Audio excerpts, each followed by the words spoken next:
But Gail Gardner wrote this back in about 1917, and it's a classic, and they talk about, it starts off with a real story, and any good story that can be improved on, there's something wrong with it, so he improved on it, and he talks about tying knots in the devil's tail, and so he says, up in the Sierra Mountains, the way the wind blows through the trees, it makes kind of a sound, sounds like somebody yelling or screeching, and so he explains that sound there, and he talks about a road deer camp or rodeo camp, which is, rodeo is actually how the cowboys bastardized the Spanish word that starts with rolling R's on the front, rolling R's on the back, and it means to gather.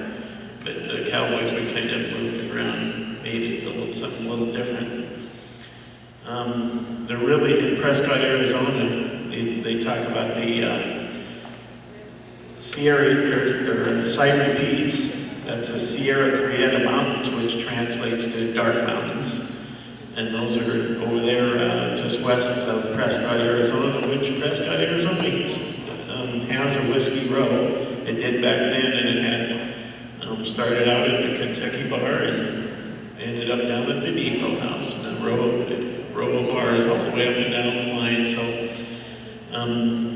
they really did take up the local challenge and went and had a drink in every bar. And as they're riding back to camp, one of them says, you know, the devil will get you for what we've been doing. And one of the other guys says, the devil showed up by hog time and show him who's boss.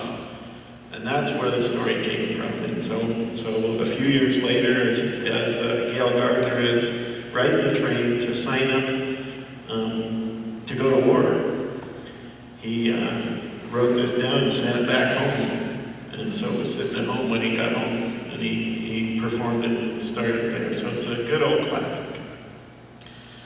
Way up high in the Sierra Peaks where the yellow jack pines grow tall, old Sandy Bob and Buster Jiggs had a road deer camp last fall. They taken their hosses and some running irons, and maybe a dog or two, and loud big brand on the long-eared calves that come within their view. So any old dog didn't flap long ears and didn't brush up by day, got his long ears whittled and his old hide sizzled in a most artistic way. Well, one fine day, old Sandy Bobby throws his seagull down and he says, I'm tired of this smell of burning hair. I allows I'm going to town. So they saddled him up and hit him a lope for working on the side of the ride. Them was the days when a cowboy could iron up his insides.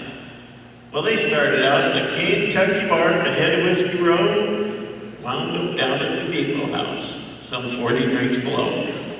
Then they set him up and turned him around and went the other way. And to tell you the God-forsaken truth, them boys got stewed that day. Now, it sounds like they set him up and went the other way to have more drinks. Gail Gardner was interviewed later, and he said, no, back then we only put shoes on the backs of horses. We didn't put shoes on the fronts. So if you stopped the horse fast and turned him, they'd throw you off. So you have to let the horse set up and turn around. And so he would just turn around and head back towards camp. So they set him up and turned him around and went the other way. And to tell you the God-forsaken truth, them boys got stewed that day. Now as they was riding back to camp, still packing a pretty good load, who should they meet but the devil himself, a-prancing down the road. The devil says, you ornery cowboy skunks, you better hunt your holes, for I've come up from hell's rim rock to gather in your souls.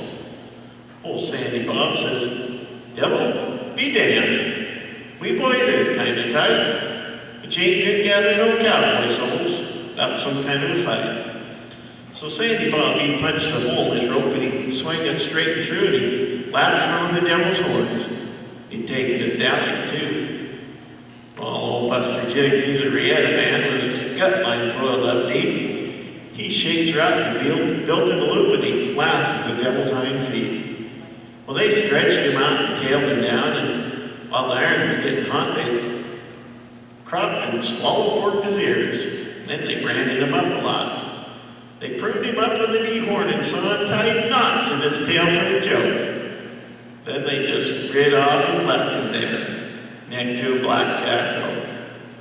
So if you're ever up behind the Sierry Peaks and you hear one hell of a wail, you'll know it's just that devil a bellowing about their nuts tied in his tail.